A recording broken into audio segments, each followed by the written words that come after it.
pacientes que caen en este síndrome genitourinario pues, de la posmenopausia tienden a presentar estos síntomas de resequedad vaginal, disminución pues, de la lubricación, y en este caso la ginecología estética regenerativa y funcional va indicada justamente a mejorar eso, a mejorar la cantidad de humedad que produce la vagina durante la lubricación, excitación y actividad sexual.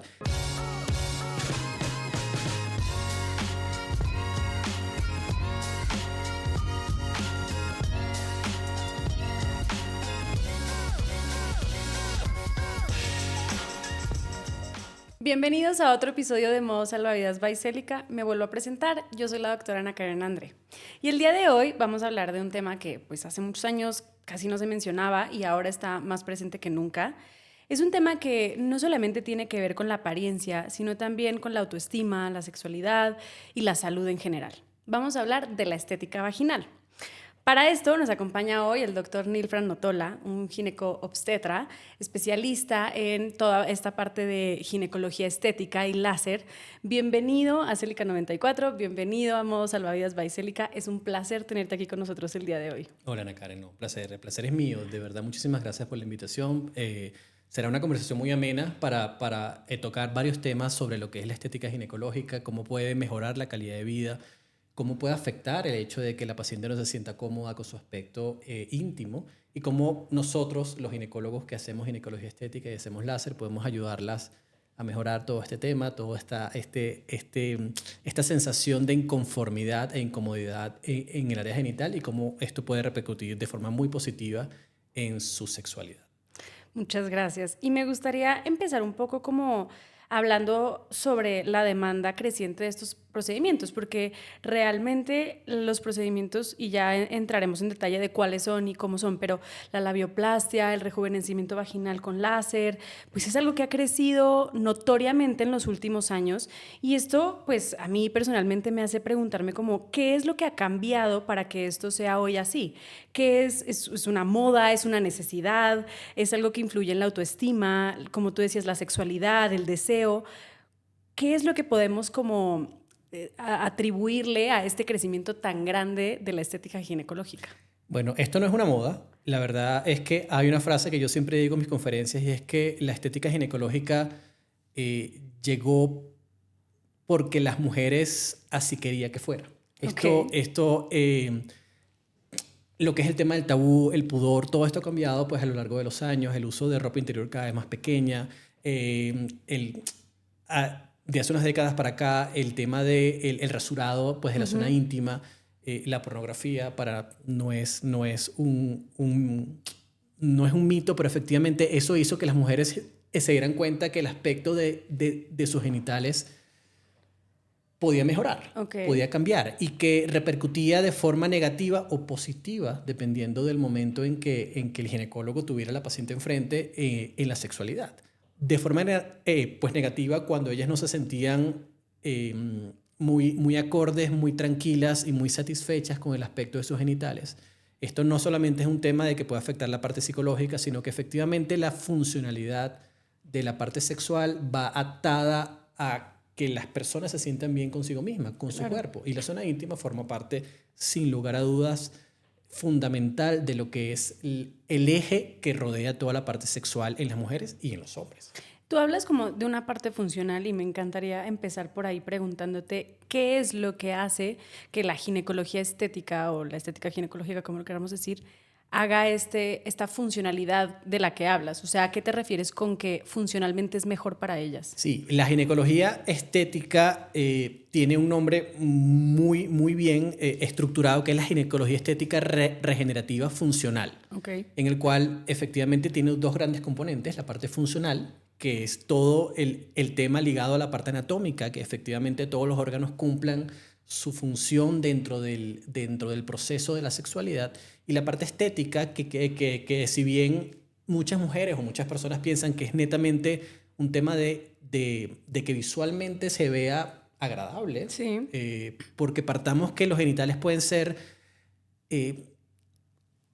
pues anatómicamente no los más óptimos, pero sin embargo si le agrada y no le molesta a la paciente no es algo que tengas que cambiar. Que tenga que cambiar. Sí. Más sin embargo, hay muchas cosas estéticas que pueden llegar a cambiar la funcionalidad porque las personas, las mujeres, no se sienten cómodas con el aspecto del color de sus labios, con el aspecto del tamaño, con el aspecto del volumen. Y todo esto puede repercutir en que sexualmente no se sientan cómodas al momento de tener actividad sexual. Entonces lo funcional y lo estético como que se funden en un solo tema, que al final lo que queremos lograr es que efectivamente la sexualidad sea plena y satisfactoria para ambas personas de la relación. Y en ese sentido, digamos que mejora como la lubricación de la paciente, mejora, digamos, como, no sé, la sensibilidad, o qué es lo que cambia dentro de esa funcionalidad que hace, digamos, una paciente que sí lo tiene indicado. ¿Qué es lo que hace que cambie eso? Eso va a depender mucho de la causa o el motivo de consulta que tenga la paciente. ¿Y cuáles son los más comunes? Perdóname. No, tranquilo. Porque si, por ejemplo, lo que tú muy bien mencionaste, la lubricación. Okay. Este tema y esta mejoría en la funcionalidad pues, de los genitales internos va casi siempre ligado a un rango etario muy específico, que son pacientes que están en la peri o posmenopausia, o son pacientes que están en los pospartos inmediatos, porque las mujeres en posparto hacen un descenso importante en las hormonas por el bloqueo que hace la prolactina, hace pues que las mujeres comienzan a producir menos estrógeno y progesteronas como parte del mismo ciclo funcional que tienen las mujeres en posparto, y efectivamente hacen como una menopausia transitoria. En la menopausia, hasta el 60% de las pacientes que caen en este síndrome genitourinario pues, de la posmenopausia tienden a presentar estos síntomas de resequedad vaginal, disminución pues, de la lubricación, y en este caso la ginecología estética regenerativa y funcional va indicada justamente a mejorar eso, a mejorar la cantidad de humedad que produce la vagina durante la lubricación, excitación y actividad sexual. Y por ende, al mejorar la lubricación, efectivamente va a mejorar o va a disminuir las sensaciones incómodas que pueden tener estas pacientes al momento de tener actividad sexual, como son dolor al tener actividad sexual, dispareunia, roce, infecciones vaginales a repetición. Y todo esto puede mejorarse con el uso de productos, entre ellos el láser, ácido hialurónico y otro tipo de productos que se pueden introducir dentro de la consulta de ginecología estética. ¿Y al cuánto tiempo a una mujer posparto le puedes hacer algún tratamiento? El posparto, el uso del láser para prevención de resequedad vaginal y prevención de flacidez vaginal está indicado al momento de cumplir la cuarentena. ¿De verdad? A los 40 días de posparto, en lo que ya la mujer recupera su funcionalidad, sí, después de todo lo que pasó. De toda la involución uterina, ya podemos introducir procedimientos regenerativos que pueden, más que tratar, prevenir este síndrome de resequedad y prevenir este síndrome de flacidez que va relacionado con el tema del posparto inmediato. Me hubieran avisado. No, no es cierto. Pero la verdad es que es algo que las mujeres no saben, sí. y la verdad sí ayuda mucho, porque también yo siento que en el posparto y también las mujeres en menopausia, pues digamos que el ginecólogo normalmente lo que receta son estrógenos, sí. Óvulos, y bueno, póntelos 2-3 veces a la semana, ya vas a empezar a lubricar mejor y ya, eso es todo lo que dan. Sí. Y no a todas las mujeres les llega a funcionar, o también pues estarte colocando óvulos todo el tiempo pues no es lo óptimo, ¿no? Como mujer, y también puede llegar a ser un poco más incómodo, pero saber que tenemos estos tratamientos es así es. Mejor. De hecho, la terapia hormonal local o estrógenos locales efectivamente tiene su indicación y tiene sus contraindicaciones. Okay. Entre ellas son pacientes que efectivamente, como tú muy bien lo dices, es una terapia crónica. Pocas pacientes se adhieren a un tratamiento de estrógenos tópicos durante el resto de su vida, posterior a la posmenopausia. Estamos hablando de una paciente que entre en menopausia a los 50 años y tenga que utilizar estrógenos tópicos 2, 3, 4 veces por semana el resto de su vida. Probablemente la gran mayoría no lo hace. No lo hacemos. Además de eso, tiene entonces contraindicaciones o efectos secundarios no tan óptimos. Claro. Por ejemplo, los estrógenos son, pues hay que tener una monitoría muy cercana de procesos uterinos que pueden llegar a complicarse con el uso de estrógenos. Por ejemplo, la hiperplasia endometrial, el cáncer de endometrio. Inclusive hay pacientes con alta sensibilidad o antecedentes familiares de cáncer que tienen prohibido el uso de estrógenos, así sean locales. Porque la posibilidad de cáncer de mama en estas pacientes que tienen receptores BRCA1 o BRCA2 que pueden ser relacionados con el uso de estrógenos aumenta muchísimo si efectivamente así le coloquemos estrógenos tópicos. tienen una alta incidencia de que puedan presentarse cáncer de mama. Entonces, esta ginecología regenerativa no ligada a la estrogenoterapia o a la hormonoterapia, pues por ejemplo, pues el uso del láser, ácido hialurónico, plasma rico en plaquetas, factores de crecimiento, y todo esto que no tiene nada que ver con complicaciones que puedan llevar pues a largo plazo o efectos secundarios, tiene una cabida magnífica porque son tratamientos muy puntuales y con una larga durabilidad en el tiempo, en el cual le vamos a mejorar la calidad de vida a las pacientes, justamente a las pacientes en la parte funcional. Usualmente van a las pacientes posmenopáusicas, pacientes con incontinencia urinaria, y aquí entramos a una gran cantidad de cosas de pacientes que pueden acudir a la consulta de ginecoestética o de ginecoláser por presentar diferentes síntomas. ¿Y cuáles son los tratamientos más comunes que tú realizas en toda esta gran rama de la ginecología estética? Los tratamientos van ligados al motivo de consulta y básicamente los principales motivos de consulta de una paciente son la incontinencia urinaria, que es la pérdida de orina asociada a esfuerzos. Es decir, una paciente que tose, estornuda, levanta peso, se ríe, hace ejercicio y pierde orina de forma involuntaria, es una candidata maravillosa para hacer este tipo de procedimientos regenerativos. En la parte funcional, las pacientes posmenopáusicas que sienten esa resequedad vaginal, infecciones vaginales a repetición, dolor al momento de tener actividad sexual, sensación de quemazón al momento de la penetración, que simplemente no desean tener más actividad sexual, no simplemente por el hecho de que haya disminución de la libido, sino porque no se sienten bien en la parte funcional. Claro, por supuesto. Esta es una segunda gran población de pacientes que acuden a la consulta para mejorar la parte funcional. Y luego comienza todo el tema estético que, sin lugar a duda, tiene una cabida importantísima en el tema de la ginecología regenerativa, y eso va ligado principalmente a pacientes, por ejemplo, con hipertrofia de labios menores, que tienen los labios menores, pues recordemos que son esos pliegues internos que están en la vulva, que están recubiertos por fuera por los labios mayores, y cuando sobresalen notoriamente de los labios mayores en una posición neutra, se habla de que efectivamente hay una hipertrofia de labios. Esta hipertrofia puede ser bilateral, puede ser unilateral, puede ser inclusive muy larga, pero se habla de que cuando un labio menor sobrepasa los 2 centímetros de altura entre la base y el vértice del labio, tenemos una hipertrofia de labios menores. ¿Y ahí qué se recomienda? Ahí se recomienda una labioplastia, que básicamente es un procedimiento quirúrgico que realizamos con láser, lo cual pues mejora muchísimo el tema de incapacidad postoperatorio, el dolor, la inflamación, porque el láser al generar menos dolor, menos calor, menos inflamación, produce efectivamente menos dolor, que se traduce sin lugar a duda en una recuperación mucho más rápida y en una incapacidad mucho más rápida. Y cuando dices más rápida, más o menos ¿de cuánto tiempo estamos hablando? Dependiendo de qué me estás preguntando. Si es, por ejemplo, relacionado con el tema del trabajo, yo usualmente opero a las pacientes viernes o sábado y lunes o martes están reintegradas al trabajo sin ningún problema. La recuperación o el reposo más largo es el reposo sexual, que podríamos estar hablando más o menos entre 35 a 40 días de no actividad sexual. Y básicamente porque uno, a pesar de que hace el corte con láser, uno siempre agarra unos puntos internos. Esos puntos deben pasar por un proceso de cicatrización, reabsorción, antes de que la paciente comience su actividad sexual. Eso era lo que te iba a preguntar. ¿Les queda cicatriz? No. ¿No es visible? No es visible. Los puntos que se colocan son unos puntos internos por dentro del labio. Esos puntos son unos puntos reabsorbibles de muy bajo calibre. Prácticamente lo único que se puede ver la paciente son un par de nudos, uno arriba y uno abajo del labio.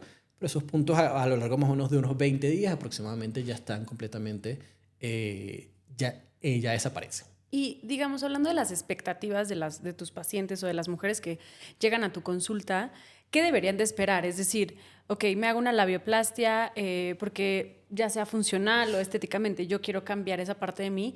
¿Qué expectativas deberían de tener ellas de cómo se va a ver? Digo, yo sé que cada paciente es diferente y esa es la frase célebre de los médicos, pero ¿qué expectativas reales puedes darle a la generalidad de las pacientes de cómo queda? Antes de responderte eso, quisiera decirte las razones por las que una paciente quiere hacerse una labioplastia.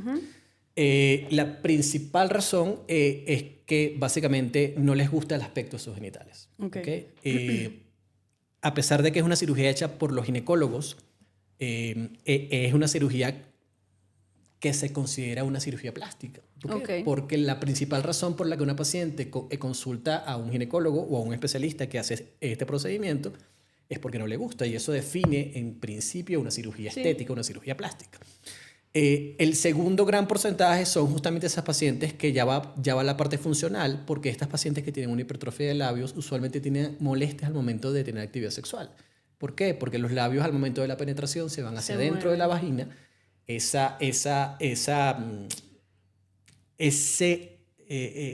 momento de penetración es extremadamente incómodo porque sienten como un jalón al momento de es una fricción muy grande. Es una fricción hacia adentro.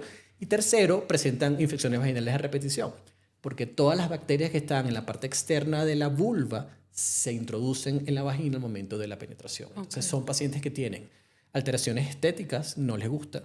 Segundo, a alteraciones funcionales porque les incomoda efectivamente la penetración vaginal. Y tercero, infecciones vaginales de repetición. Respondiendo a tu pregunta de qué le podemos ofrecer y qué le debemos ofrecer, es darle una expectativa real de cómo va a quedar. A mi consulta, aunque no lo creas, me llegan pacientes con fotos de vulvas. Me dicen, yo quiero que me quede así. Así como la foto.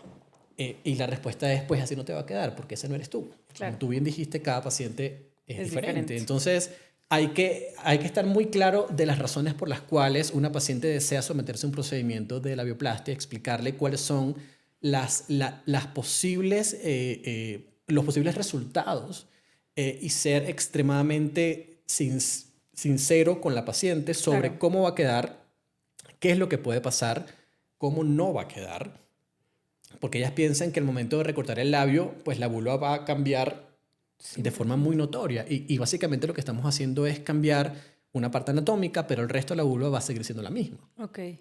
Entonces ahí forma parte de esa complicidad médico-paciente de darle realmente la realidad de cómo va a quedar para no crear falsas expectativas. Y hay pacientes que tú dices como, o cuál es como así tu red flag de decir, esta paciente, hablando de lo netamente estético, ¿no? Sí. Esta paciente no le puedo hacer un procedimiento porque sus expectativas están, no sé, o demasiado voladas y yo no voy a poder llegar a eso.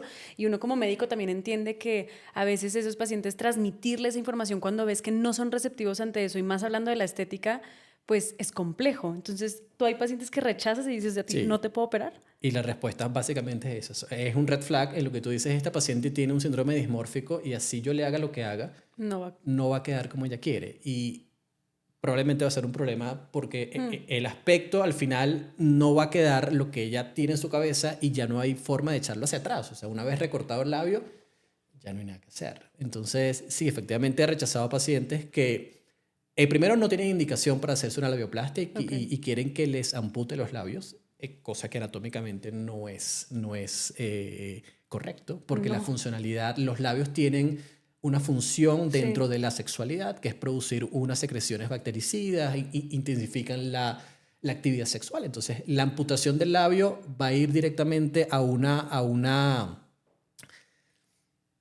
disminución de la funcionalidad sexual que obviamente va a repercutir a lo largo en lo que la paciente siente. Y otras son pacientes que efectivamente tienen un síndrome dismórfico que quieren hacérselo porque ellas quieren quedar como como una actriz porno de esta foto. Y efectivamente son pacientes que no se va a poder lograr porque no hay forma humana de cambiar a tal punto una vulva.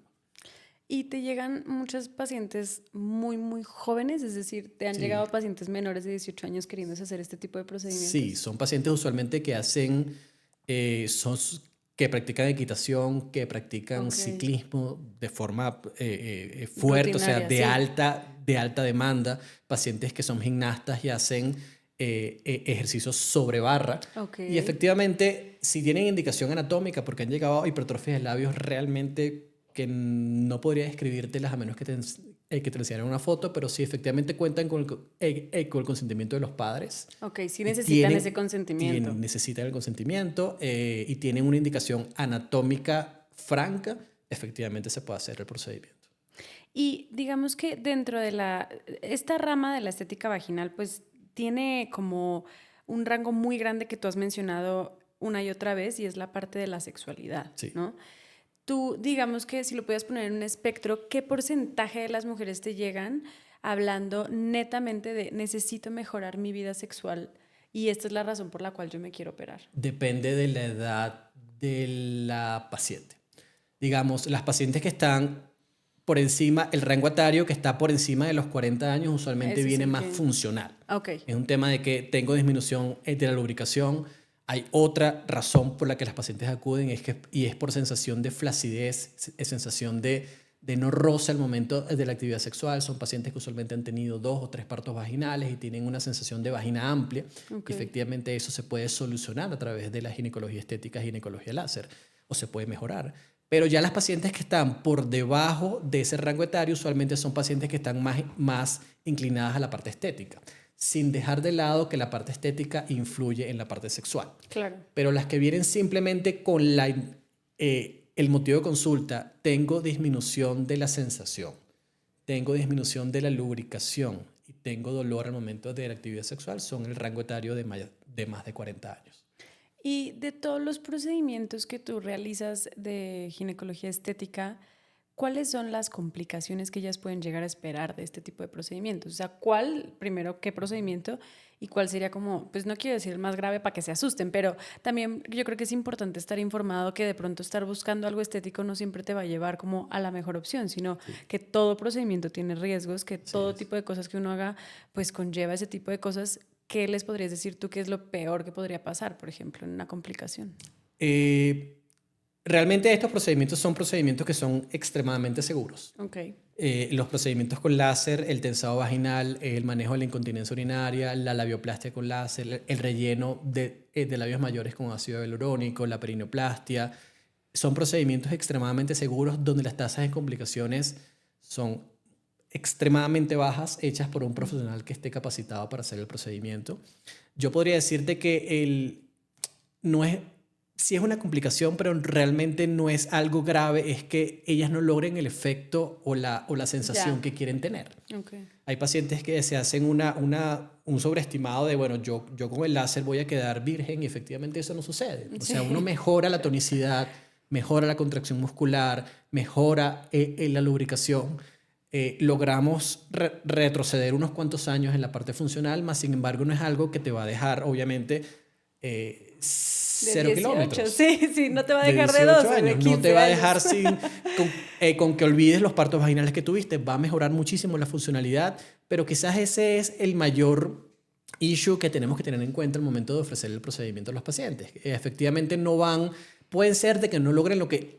A ver, pues hay resultados maravillosos, claro. Sobre todo en incontinencia urinaria. Sí, eso la sí tasa de mejoría en incontinencia urinaria con láser en procedimientos, que es un procedimiento no invasivo, no quirúrgico, sin reposo. La paciente sale del consultorio y hace su vida absolutamente normal. Pues hay recomendaciones muy sencillas, como no tener actividad sexual por 24 a 48 horas, no tener baños de inmersión como sauna, piscina, jacuzzi turco por 24 a 48 horas, pero el resto puede hacer su vida completamente normal. La labioplastia, que ya es un procedimiento quirúrgico, o la perineoplastia, ¿qué podría llegar a pasar? Como tú muy bien dices y como tú muy bien conoces, cualquier procedimiento se puede complicar, pero complicaciones en estos procedimientos, quizás un punto que se pueda ir en el postoperatorio, pero es algo que se puede solucionar fácilmente en consulta nuevamente. Más de eso, realmente las complicaciones son extremadamente raras, extremadamente frecuentes y extremadamente poco graves. Oye, yo aquí en el morbo preguntándote algo de pronto inapropiado, pero ¿te ha tocado que son los esposos que solicitan los procedimientos para sus esposas? Sí, pero la esposa tiene que estar extremadamente segura de que ella lo quiere hacer.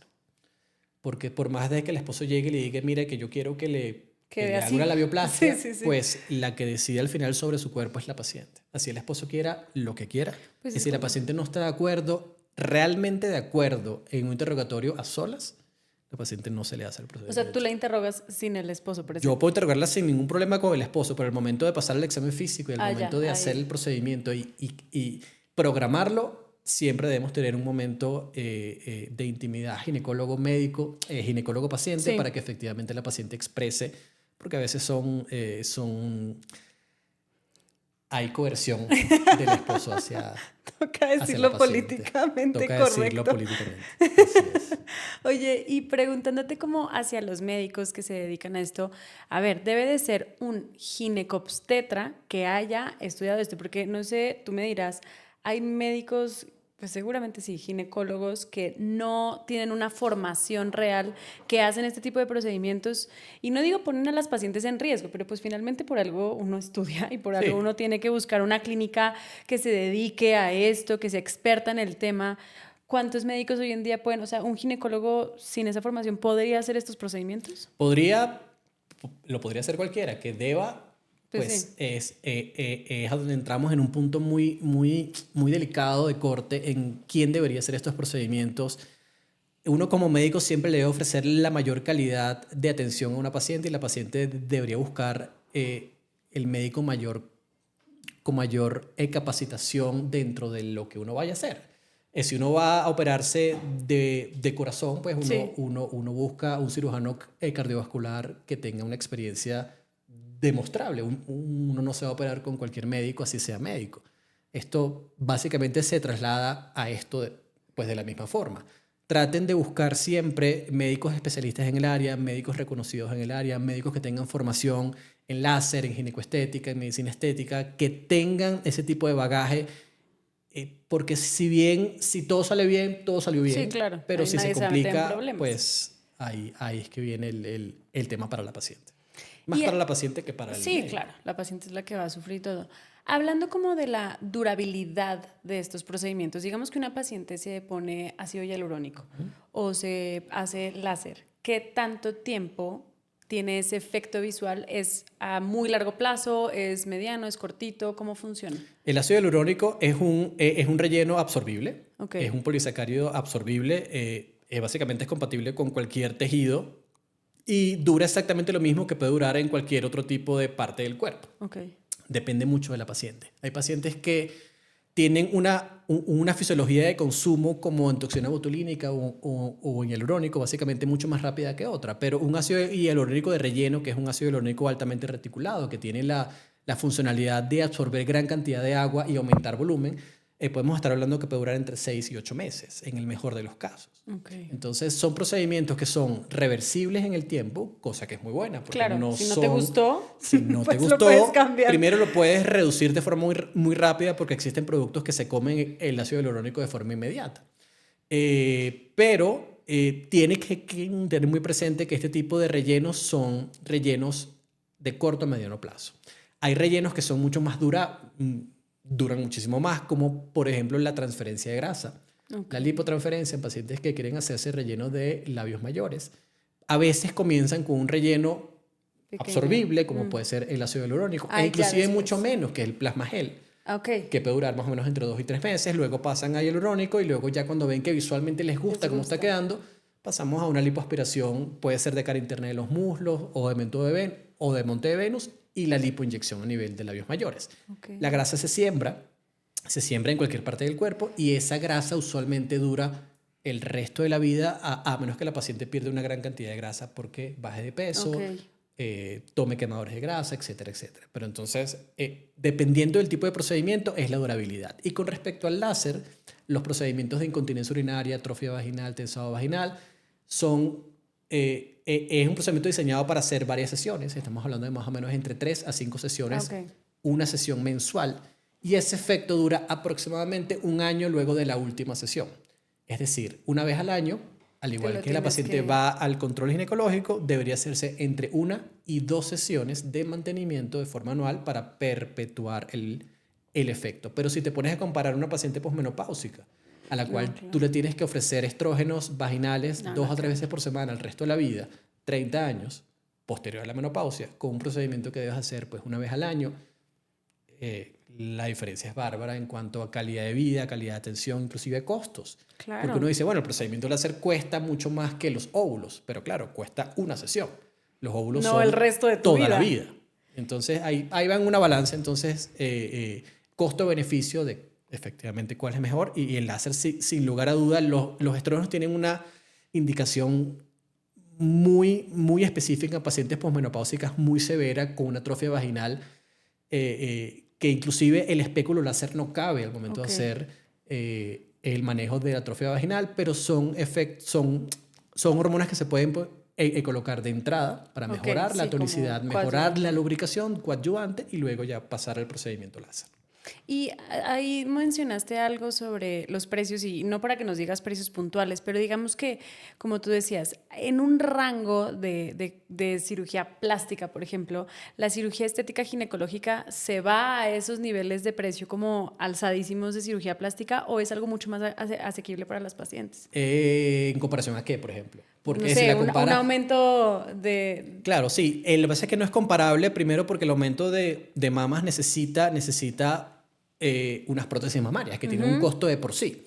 Sin embargo, la cirugía estética ginecológica es bastante más accesible que una cirugía plástica de cualquier otra parte. Primero porque es un procedimiento bastante más corto. Ambulatorio. Es ambulatorio, como la gran mayoría pues, de las cirugías plásticas, pero en tiempo quirúrgico realmente eso es lo que gana y es lo que nos da la ganancia en el costo menor en comparación a un procedimiento de cirugía plástica convencional. Un aumento de mamas podría sin lugar a dudas estar en 2 horas, 2 horas y media de un procedimiento. Una lipo podría estar, una dermolipectomía, 6, 7, 8 horas.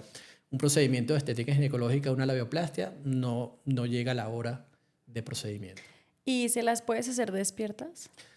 ¿O sí se puede, sedación? Sin embargo, la sedación nos da muchísimas ventajas. Primero, la anestesia local puede causar cierta incomodidad a nivel vulvar. La vulva es una zona extremadamente sensible. Hay pacientes que le tienen muchísimo miedo a la sedación. Se puede hacer con anestesia local. No es lo ideal, o por lo menos no para mi concepto. Yo prefiero hacerlas todas bajo sedación. La paciente no sufre, no le duele, no le incomoda, no está anestesiada de forma general, o sea, no es una anestesia general, es una sedación como lo puede ser la de las gastroscopias o las endoscopias. La paciente lo tolera muy bien. Y también para ti es más cómodo. Para mí es más cómodo porque la paciente no se mueve, no cierra las piernas, angustiada. No me duele y efectivamente el proceso se hace muchísimo más tolerable tanto para ella y más manejable para el médico. Bueno, y digamos que tú con esta experiencia tan ardua, ¿qué podrías darle de consejo a las pacientes que están buscando esta ginecología estética, que están en la búsqueda que no saben si son como, que tienen la indicación de hacérselo? ¿Cómo desde tu concepto podrías guiarlas un poco el día de hoy hacia, mira, pues obviamente consulta, pero si tú eres una de estas pacientes, de pronto esto es para ti? Bueno, fíjate, hay varias cosas importantes y es que, como yo te dije al principio, unos genitales, a pesar de que anatómicamente no sean, para el ginecólogo no sean los más óptimos, si le agrada y no le molesta a la paciente, pues para nosotros está bien, no tocamos. Sin embargo, hay puntos muy críticos en los cuales las pacientes pueden acudir sin lugar a duda y no lo piensen. Lo que les digo es no lo piensen, es algo del día a día del ginecólogo. La mayoría de las cosas en ginecología tienen solución. Si ustedes sienten incomodidad al momento de tener actividad sexual, porque no les gustan sus genitales, porque tienen alteraciones a nivel de dolor, esto no es normal. Porque tienen pérdida de orina con esfuerzos, toses, estornudas, levantas peso, y eso es lo más normalizado con las mujeres. O sea, no es normal. La pérdida de orina no es normal. O sea, pero yo te lo juro por mi vida y te lo digo de toda sinceridad, o sea, la cantidad de amigas que yo tengo que pues ya han tenido hijos y todo, y entonces ella es como, ay, no, pero yo estornudo y se me sale y yo, ¿y por qué no has hablado? No, pero eso... El problema de no consultar a tiempo es que la incontinencia urinaria sigue progresando en el tiempo. Y no es lo mismo hacer un tratamiento para una incontinencia leve, hacer un tratamiento para una incontinencia severa. Entonces, a lo largo del tiempo, los músculos del piso pélvico van a irse debilitando cada vez más, la incontinencia va a ir aumentando cada vez más y el procedimiento no va a ser tan sencillo como un procedimiento de forma ambulatoria, despierta en consultorio que dura 15 minutos, sino vamos a tener que ir a una cirugía, a una colocación de una cinta protésica, etcétera, etcétera. Entonces, lo que les digo es, cualquier duda que tengan, por más pequeña que sean, así sea del aspecto, así sea de que no se sientan cómodas, así sea de que sientan que algo cambió o está cambiando en su zona íntima, no duden en consultar. El ginecólogo los puede orientar. Si el ginecólogo no tiene la experticia o la capacidad para resolver, probablemente los refiera a un ginecólogo estético, alguien que sí sepa. Alguien que sí sepa de hacer procedimientos con láser, alguien que sí sepa de hacer ginecología regenerativa y reconstructiva. Pero esto es algo que nació, que llegó para quedarse. Claro. O sea, es una especialidad más de la medicina, de la ginecología. Estamos aquí para poder ayudarlas. La sexualidad requiere de unos genitales anatómicamente normales. Y yo siempre le agrego a esto, ¿y por qué no bellos? O sea, si no te sientes cómoda, aquí estamos para ayudarte, a guiarte a que te sientas mejor con el aspecto de tu zona íntima. Y es algo que es solamente las mujeres pueden saber. Ellas mismas saber qué es lo que sienten, saber qué quieren cambiar, y efectivamente aquí estaremos para ayudarlas a mejorar el aspecto, a mejorar la funcionalidad. Y lo que te dije al principio en el tema de las mujeres posparto, no te imaginas la cantidad de pacientes en el posparto inmediato a los 40 días que tienen una cantidad de síntomas y no consultan porque piensan que es normal. Es que sí. Y esos síntomas se cronifican en el tiempo y luego se perpetúan y luego ya es parte de su normalidad y no es normal. No es normal perder orina, no es normal sentirse reseca. A pesar de que es normal por el ciclo de la vida, hay cosas que pueden mejorar la funcionalidad y la resequedad y la lubricación y volver a tener esa sensación satisfactoria al momento de tener actividad sexual, con tratamientos muy sencillos y que te van a devolver la calidad de vida sin lugar a duda. El síndrome, para ponerte un ejemplo, el síndrome genitourinario, pues la menopausia, que el 60 o el 70% de las mujeres lo padecen en algún momento de su vida, ya por encima de los 50 años. Antes era muy normal y decían, bueno, ya estás menopáusica, ya tu vida sexual se acabó. Pero no es así.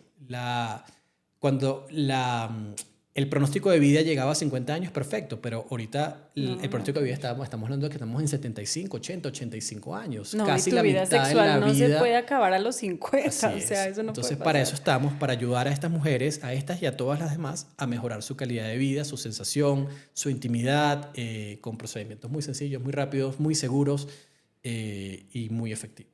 Eso es lo más bonito de todo, la efectividad. O sea, me parece impresionante porque la verdad es que el láser, como tú dijiste ahorita, llegó para quedarse. Es una tecnología que me parece espectacular y digo, ahorita hablándolo puntualmente para la parte estética, pero es que el láser tiene unas aplicaciones divinas para muchas especialidades y la gente no tiene ni idea de que existe. Así es. Pues te quiero agradecer, primero que nada, muchísimo por venir, porque esto lo decimos en todos los episodios y no me canso de decirlo.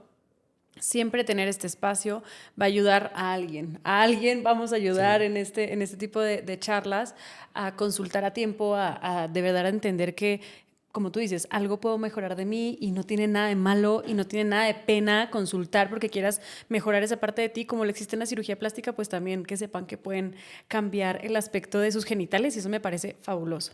Gracias por regalarnos un pedacito de tu tiempo. Yo sé que eres un hombre muy ocupado. Un placer. Eres bienvenido siempre en este espacio y estaremos hablando de diferentes cosas después porque de ginecología uno puede hablar de N cantidad de cosas, pero muchas gracias. No, muchas gracias a ti, Ana. Muchas gracias, Débora Célica. Para mí es un placer estar aquí, compartir contigo, tener este espacio de amistad y de conversación y bueno, y seguiremos hablando más de ginecología estética y todo lo que ustedes así nos soliciten. Estamos aquí para ustedes. De verdad que un placer.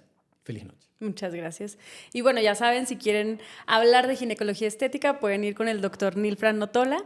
Gracias por acompañarnos en otro episodio de Modo Salvavidas by Célica. Nos vemos a la próxima. Que estén muy bien. Chao.